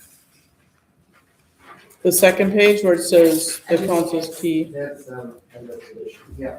Okay. yeah. And that's sitting on the lot for a while. Yeah. You do it in little fast. Which is, so we're not out of the punch, but it's. Make it a little bit, give them an excuse to put it on the market. We've approached most of them and asked them that if they could sell it, if they didn't want to sell it to us, so we could sell it. But that's American, it has to, but it's still pretty standard. Even if. We've had a few, but I was gonna say, I got some pretty Well, even at that one colorful public language. hearing, the guy says, there's plenty of lots out there, but they don't realize, yeah, there's plenty of lots, but nobody's selling them. Yep. I had that comment at that one public hearing. I got some pretty colorful language a couple of times. That's okay. But on the other side of that, we are, exactly as it says, we have provided hookups there, and the city paid for them and are maintaining them, so there should be a fee.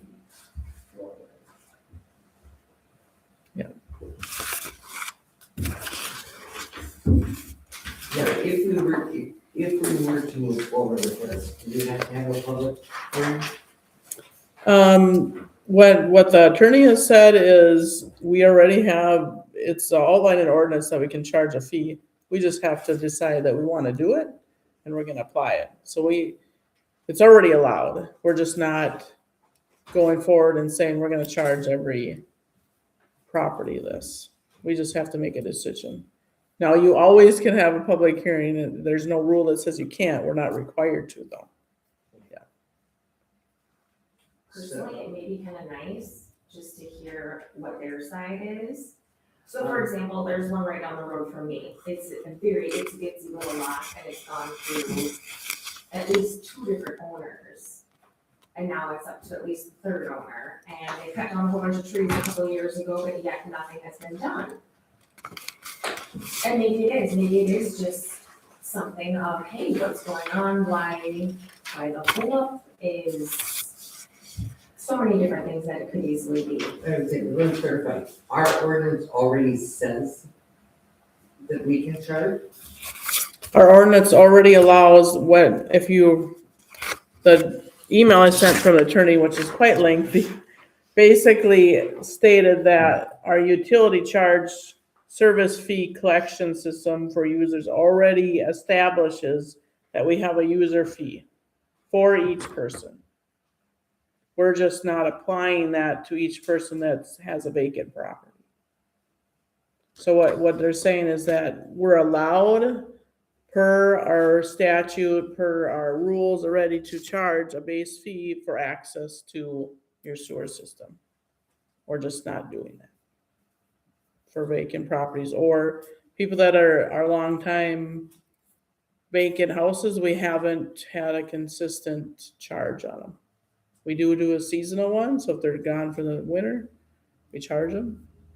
But we haven't had these people that sit on some houses for quite some time. We're not charging them a fee every month. Well, I guess I feel like if EDA is looking for some help from the council, I think we should continue to move forward with that. They're the ones that are kind of going forward, trying to get some of these properties and having to make these calls, and they're, I mean, the way I see it, they're looking for the council to have their back, so to say, on this and be able to move forward. That's great work, but that last paragraph on the first page, doesn't that say that we have to have an ordinance update? Which we need a public hearing. Am I not reading that right? Okay, city's current.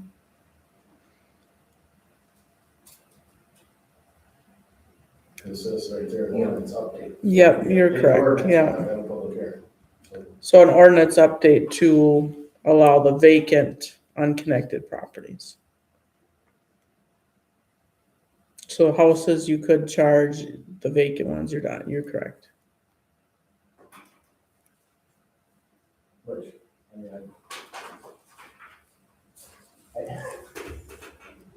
mean, let's start charging the house right away, that's fine. Yeah, It sounds to me like we need to tweak the ordinance just a little bit to start enforcing that piece.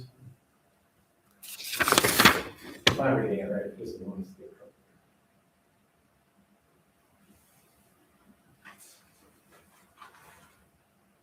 I do like the verbiage that you mentioned as well of if it is a lot of theirs to have it combined. Truly, when I think of that, I think it's gonna be some type of fee, but if it's really just a signature, some of these could very easily be just taken care of right there. Yeah, right. And I can look as far as, like I said, I'm pretty sure it says in there that if they're joining lots and they're not performing, they're actually supposed to. Well, and we're looking at these, not to nitpick at names, but we looked at the Darren and Becky Hensley, having that hot lot. We use the city utilize that quite a bit as well.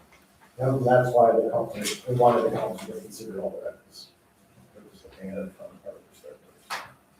I mean, as wonderful as it would be, because I think, did they talk about doing, is it the hotel on that lot? Well, Becky says she's opened in. If somebody needs to do it or approach her on the property too. But yeah, the hotel was considered That's for a what I while. thought, but that was where it was kind of any thinking kind for of a while, housing but. development, she'd be open to if somebody approached her on it.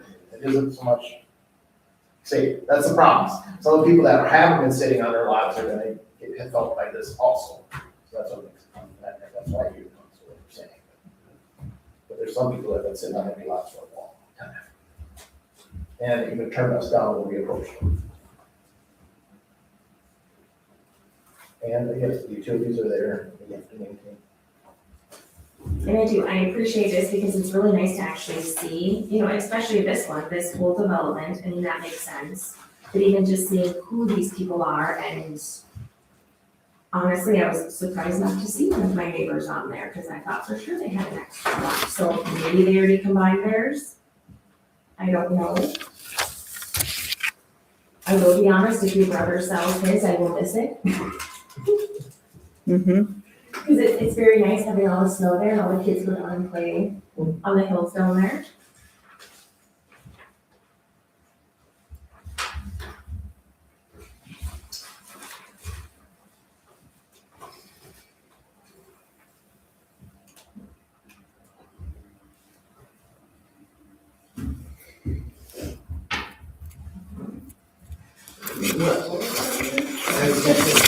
If we're gonna move forward on it, as Randy pointed out, we would have to update the ordinance, so.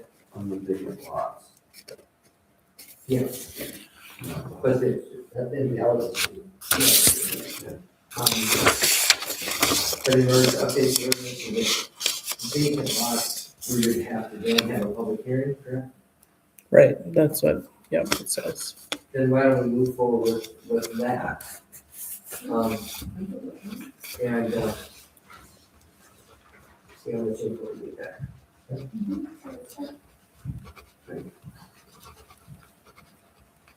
do you want to motion to have a public hearing? Yes. Ordinance change for. Ordinance change to update and to clearly define applying the fees to vacant or unconnected but capable properties. Second. Motion has been made and seconded to schedule a public hearing for an ordinance update that will be needed to clearly authorize applying EDU fees to vacant or unconnected but capable properties. All in favor, say aye. Aye. Opposed, same sign. Motion carries.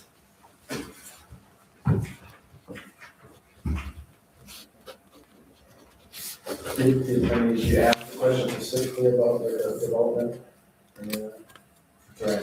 I didn't, I didn't ask, can we make exceptions? I guess my thing would be, how do you go and give somebody leeway and the next guy not?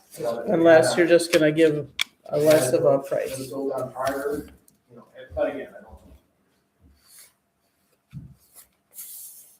know. I mean, I can ask the question, I think what their answer's gonna be is, as a city, you gotta look at everybody as fair, whoever they are doing or not. You're looking at them as they have vacant property, they meet the same standards just because they're doing something, or somebody different, you can't treat them different. Maybe that was push hopefully it doesn't deter the development, but maybe it push so I don't know. And I'll bring it up back at the EDA to have that same discussion. It's an all or nothing thing, so. Whether we're moving forward here. Section 49, Main Street project, sanitary sewer placement. Angela has gotten, some information that the city has the authority under state law to repair and or replace privately owned water service lines and access full cost to the property owner. Before certifying these costs to the county for collection of property taxes, the city must first invoice the property owner.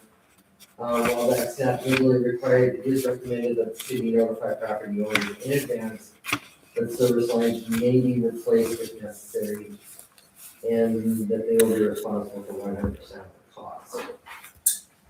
The city must also document that the service lines meet or exceed life expectancy standards outlined in the policy.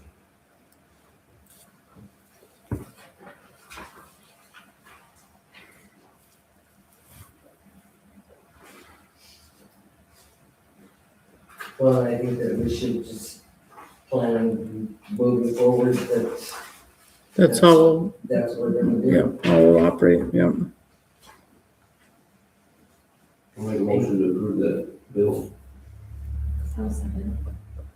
Motion is made and seconded to approve the WSB invoice for engineering for $9,194 and no cents. All in favor, say aye. Aye. Opposed, same sign. Motion carries.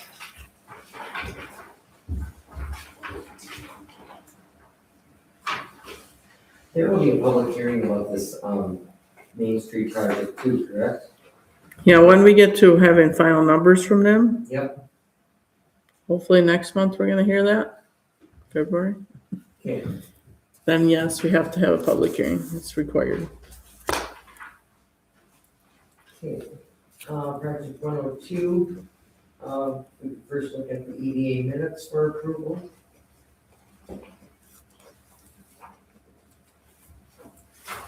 Motion to approve the minutes, control 15, Motion has been made and seconded to approve EDA minutes from 12/15/25. All in favor, say aye. Opposed, same sign.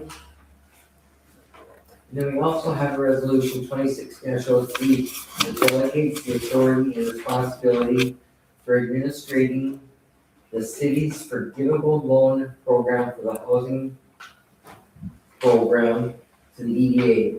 The city attorney reviewed the closing documents and provided suggested changes and recommends that the council grant the EDA official authority to administer this program, which we have done in the past, correct?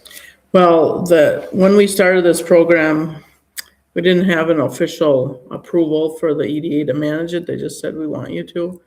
And attorneys feel like we should have something in writing that says that you give them authority to manage this and it doesn't have to come back to the council. And the EDA has been doing that, over For quite some the time. last year that I've been here, so. Yeah, this is our new attorney's recommendations. Our old one didn't seem to care, but this one does, so. Just going with his. I'll make a motion to approve 26-03, delegating the authority to administer the loan program to the EDA. Motion has been made and seconded to approve resolution 26-03, delegating the authority to administer the loan program to the EDA. All in favor, say aye. Aye. Opposed, same sign. Motion carries. Project 441, Park Committee. A few highlights, from the park project.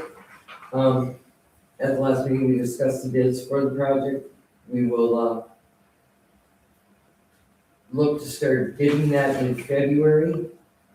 And then, but we need to wait until the TNR contract is in place for the grant to proceed with any project expenses. And I still don't have it. It's terrible. Surprise, surprise. Yeah. Minutes are attached also, if we could approve those. Second.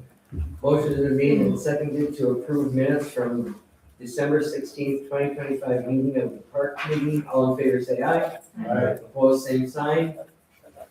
And WSB has a bill, looking for payment for engineering on the project. Motion to approve WSB invoice for Park Osakis, $6,274.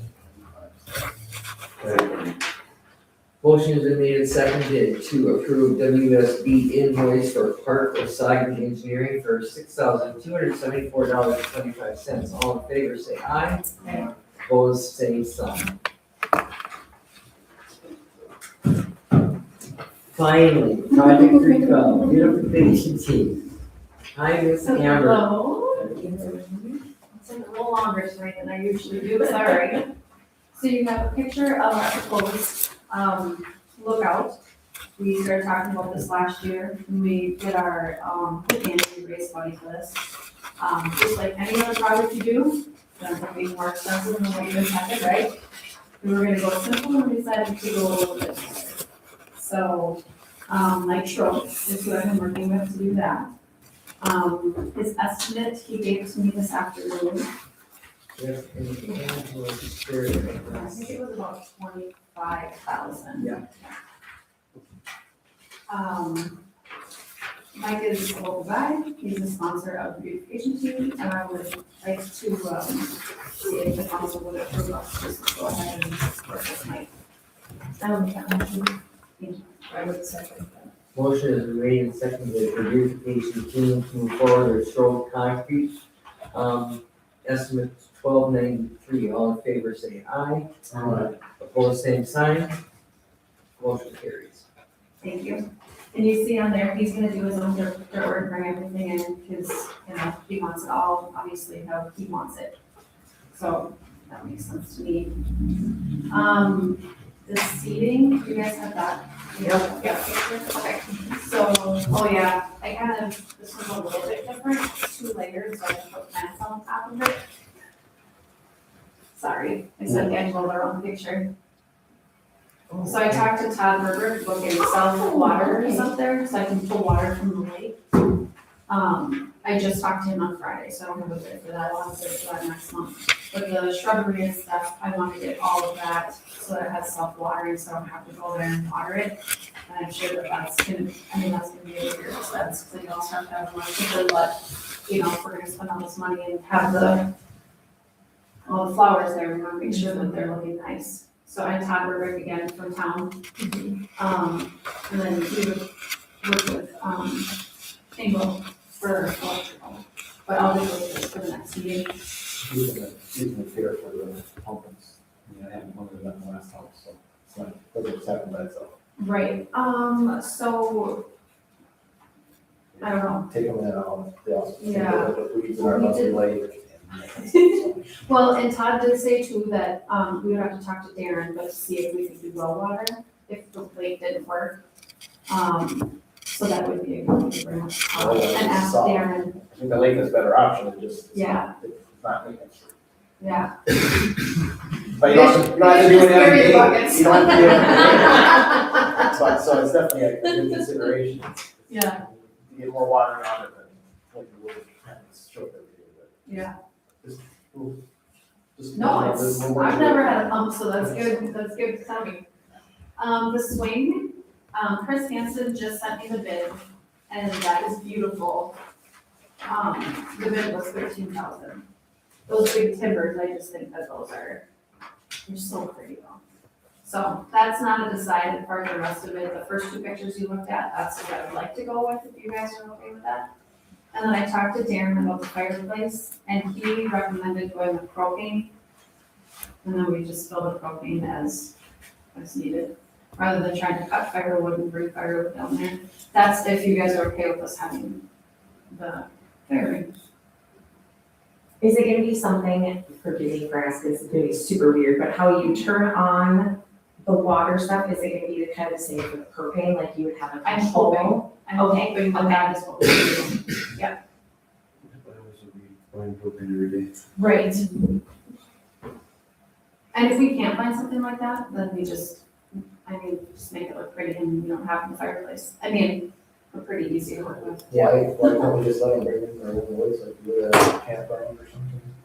I suppose we could. I wouldn't say the city guys should do it, just No. have it available, just. Well, I don't want to do it. I like cutting wood, but not that much. They sell wood at the grocery store. Oh, that's true. Little That's stores true. down there, and there's. Just advertise Yeah, that right, you building. bring your own. Sells it too once. I mean, they might get involved with cleaning it out, we can encourage you to clean it out as they're done, but. Yeah. The city might be a little bit involved. I would be fine with that. Yeah. I don't want to speak for them, but. If it were my house, I would say, yeah, definitely gas, Right. because or propane, because it'd be easy, but I think you'll get people taking advantage of it. Mm-hmm, I Yeah. do too. Yeah, it'll take someone 5 hours to roast a marshmallow because one Because day it's not cares. Yeah, it's gonna taste horrible off of propane. So, Okay, yeah, That's a suggestion. I'm fine, no, I think it's a good suggestion, like, once you've been there once or twice, you just know that you would have to bring your own ones, like anything else. And honestly, Larry used to go to the Amish and get it's like the slap wood, those Yeah. huge rings, like $5, Mhm. and you just have to cut them. Right. But again, have to cut them, but it's like, well, It's their problem. but no, plenty of places I to. love this. I think it's good, I'm pretty excited about it, we are pretty excited about it. It's beautiful. The one thing, yours is just like, this shows that there's a sidewalk going here and on both sides of the street, that is not happening. It's just gonna be, concrete is like gold. So it's just gonna be one sidewalk. But what I think that this is important to share with people is there's concern about not being able to get to the lake for like elderly people. I saw the article, okay? So you're gonna parking lot, right? And then once we get that big circle walkway in, that circle walkway is gonna connect with the lookout. So you will be able to push a wheelchair on that circle to the lake and go on the lookout. So they will have viewing of the lake from there. So I thought that was, More than they have now. well, and we just did that, we spent $5,000 clearing all of the overgrown stuff, so it's a pretty nice view. Yeah. So, and Not to then, mention you created a beautiful view at the beach. right, That is, and also that one is seems to closer. be forgotten, but I feel like we are, not we, you guys as the beautification team are really highlighting and showing off one of our big assets in town, which is the lake. And I've heard many people comment about at the beach, and you guys did an amazing job with that, so we know to expect some, that. So I'm very excited about it. There was one, the building that is the green, right, the greenhouse. Eventually, we will dress that up a little bit, whether it's putting new siding on it, painting it or something. But the first part of the project is, like I said, more expensive than we thought it was gonna be, so we're gonna start with that. We have the decade party, it's new this year, it's not the beginning, decade party. February 21st, so we're gearing up for that, so the money we raise there will go towards this. And then we just got sponsorships, I have some more something that I have to bring to Angela. I think we're at like $6,000 that we've gotten in sponsorship money too, so that really helps. But, I think that's it. And none of this is gonna affect the park side of it, so. Nope, so we're gonna kind of be on the other side of the road, and Mike is gonna do all of, yep. And then Angela had brought up, giving him, I think the guy who's gonna be working over here, like, the numbers, so they can kind of coordinate and talk to each other about what is going on. So, we'll do that too. Do you have any questions? I'm so excited. This is great. And I know, Emery, there's been some opposition, so to speak, that you and the beautification team and maybe the park team has, but just in that short of time, getting the $6,000 in sponsorships, I just want to continue to encourage you, because clearly by that, there are a lot more people that are seeing this as an asset and a value to our community. So it's just going forward, I hope your committee is continued to be encouraged, because to just get $6,000 and but it's because you're showing a good track record. So whatever you're doing, continue, because it's looking amazing, so. Okay, thank you. So I am good to tell Mike we're fine, and then, we'll talk about the swing and see what kind of money we raise at the decade party. And then I'll bring the rest of the bids next month. Sounds good. Okay, we'll be here. Thank you. Thank you. Chapter 496, fee schedule. This is just for our We approved it in December, so this is just Yeah. for our. Just the final draft with it all put together, so, yeah. It'll be on the website. Project 205,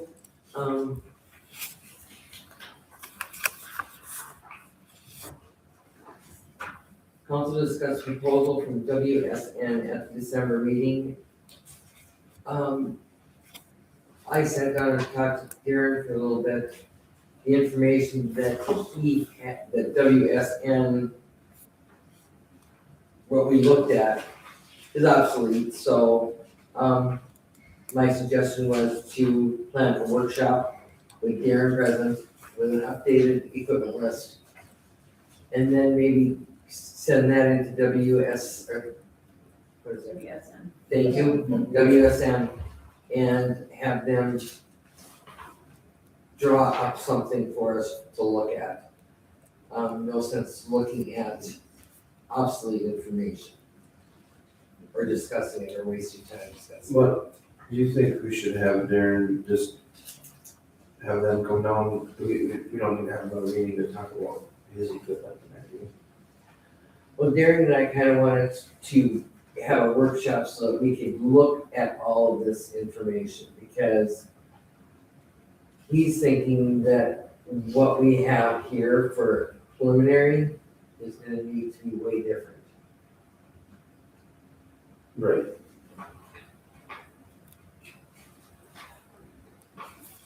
Well, that changed a lot, but.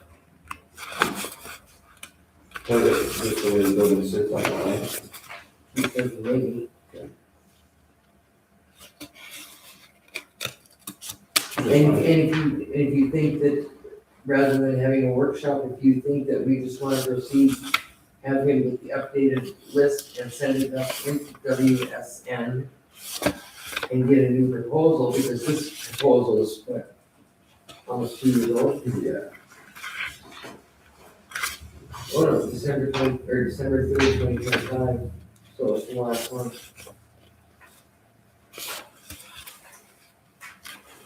I think the design is probably an older model, Not not necessarily the stuff they gave, but he doesn't have any other information to go off of either, so he just can't really change it.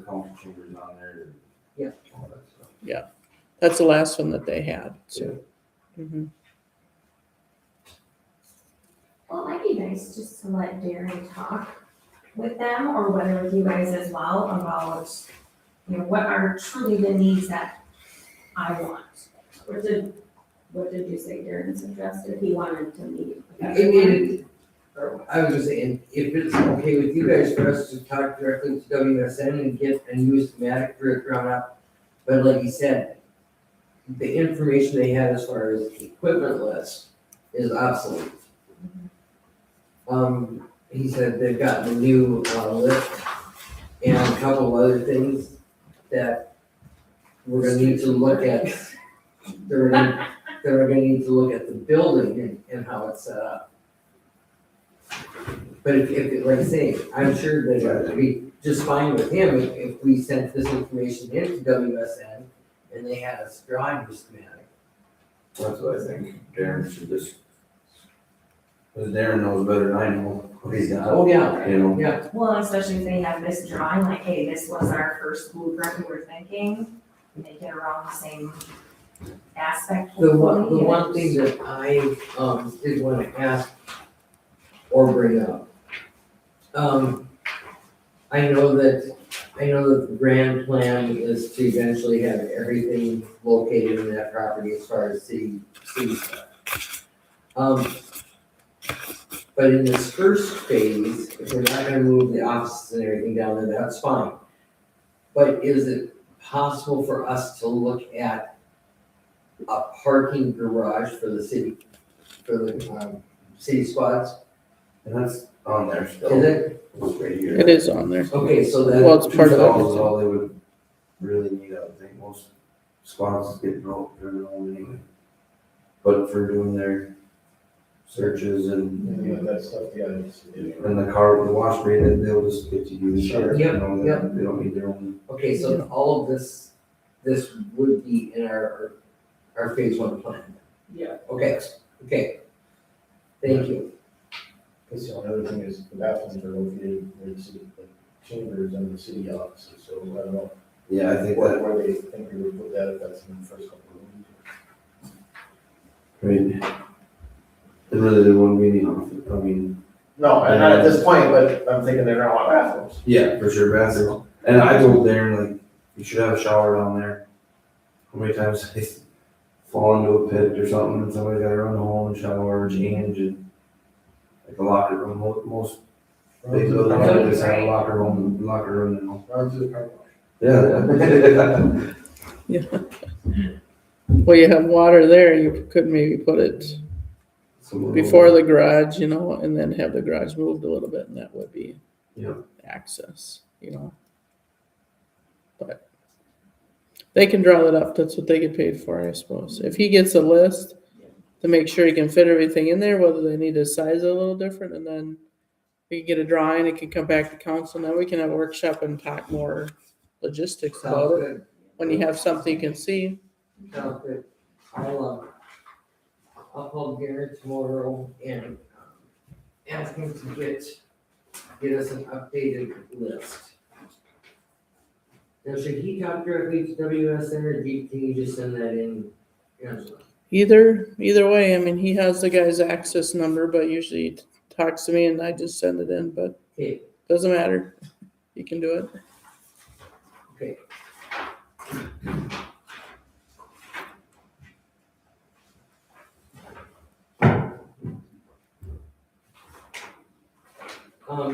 Project number 7 in community center.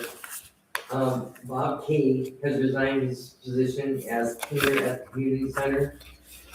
Dee Dee Green has been filling in, and cleaning as needed since this notice. She has been doing a great job. Angela is looking for, approval from us to open the position and to work with Randy and I to discuss how to proceed with filling the cleaner position. And this would include reviewing and defining the duties, pay, and expectations so the process is clear and consistent. I asked Angela to send me over, and I didn't print it out, send me over what we have for a job description over there. I thought it was pretty comprehensive. Yeah. I don't think there's a whole lot of changes there. But we will need to get somebody, especially before summer. I think winter is pretty quiet, but we'll definitely want to get someone, regular, up there. So as far as I'm concerned, I'm okay with Angela, posting that to, see if we have any candidates available. Okay. Bob retired his position at $13 an hour. I definitely think that we need to start at least at that point. If not, experience probably dictates a little bit more of that too. So, and what did you tell me? Bob was really about, in the summertime, about 25 hours a week. Yeah, when it was busier in there and he'd have to be in there, about 25 would be average, and then in the winter now it's 10 to 15 is usually what it is, just because there's not as much going on. Yeah. And we were in there this last weekend for scouts and it was very nice, very fresh smelling, whatever she's using. It was very, very Dee nice. does a great job. Yeah, she does. Now, is it something that she is filling in now? Would she be interested as well in applying? I don't know. Okay. She lives up on the north side of the lake, which makes it kind of tough for her. So, but I think that Angela should go ahead and post position. And I'll see Dee Dee on Wednesday, so I'll just ask her. Mhm. But I wanted to be insulted. I'll make sure that she knows that. So. It's a job. Well, no, it is, she did a very, very nice job, and I know even from speaking from the uni, it's hard to find those personal cleaners, because they're far and few in this town. And even when you look towards bigger towns, everybody is more of a business now, so it's nice you can find them. So, but yeah, if you wanna post it, I'll make sure I talk to Dee Dee. I'll just ask her if she's interested, but like I said, I don't, living up on Earth's End, like, I just don't think that, and I think in the summertime they do some things too, so. But like I say, I certainly will mention it to her. Okay. Project number 43, board review. City is required to have at least one member certified and trained to serve on board review and equalization. If the city does not have a certified member, it forfeits the right to hold its own board review, and the review would be conducted by the county. Currently, Laura and now me are certified. And the council has received an email containing the link to the board review. If anybody else wants to do the training, it takes about half an hour, 45 minutes, depending on how fast your computer wants to work with you. And it's pretty painless. So, and then the county lets us know when that will be correct. Normally. Yeah, usually in April, yep, they'll send out a notice.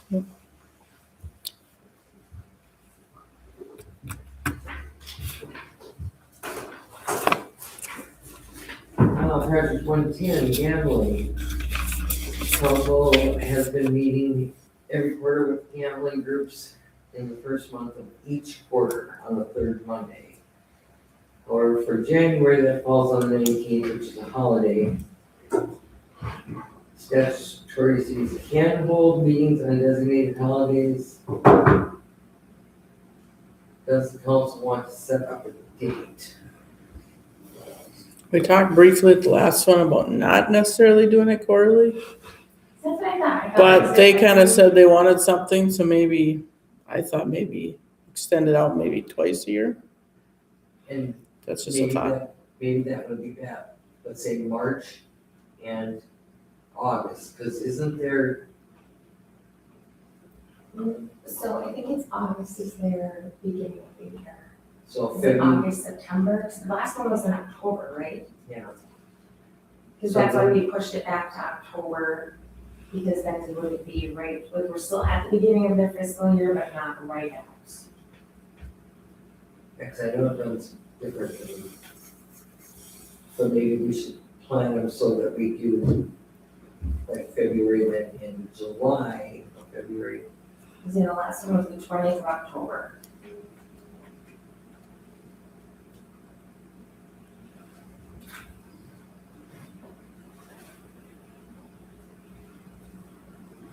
Yeah, I was gonna say, for some reason I got August stuck in my head, but if you want to request money, that's always a good time of year.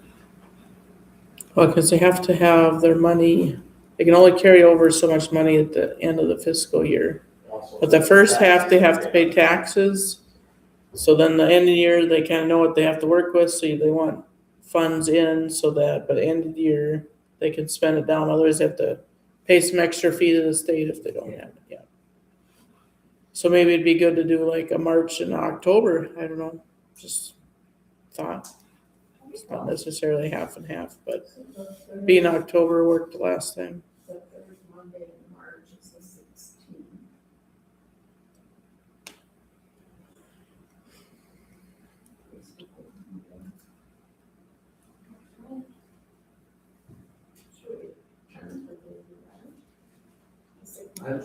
Yep, I'm absolutely fine with that. You wanna do it at 5:30, like we did in the past? Seems to work. Let's see what Or if we're gonna do that, why can't you do it 5:30 before our council meeting? The We- gambling meeting never takes very long. Then we're not Yeah. having to come out every, we can always do it on a Monday, yeah. ready, you okay with that? Yeah, I like that idea. Well, and then it has to be done by 6 o'clock. Well, It's kind of necessary. really, how long has it been taking us? It It's been hasn't fast. very long. So fast. First couple. I was gonna say, so, So 5:30 on March 9th. and then that way we don't have to come out of the house 2 days in a row. No, cemetery, so I still gotta come out of the house. I know, I am sweating. I say so. We'll let them know. All right, sounds good, thank you very much. Project number 286, city has received donation funds for the Osakis first responders, general fund, Park Osaki improvements, and Osakis beautification. These donations help keep programs operating in our community. We thank everyone who has taken the initiative to donate money. It's much appreciated. We're thankful for the community support and generosity. There is a resolution on the table. I'd like a motion to approve resolution 2026-04, authorizing the acceptance of donations. Second. Motion has been made and seconded to approve resolution 2026-04, donations, approval of donations to the city of Osakis for the purposes as listed for the first responders, general fund, Osakis beautification team, and park improvements. All in favor, say aye. Aye. Opposed, same sign. Motion carries. Is there anything else that you would like to bring before the council? Then I will entertain. I'll make a motion to adjourn. Second. Motion has been made and seconded to adjourn. All in favor, say aye. Opposed, same sign. Have a- Yes. No, my daughter was at basketball games. She was trying to figure out, I was figuring out, and this is coming, and this is texting me, and this is texting me, and Yeah, they're both texting me, they're both gonna be together. I would say you tell me how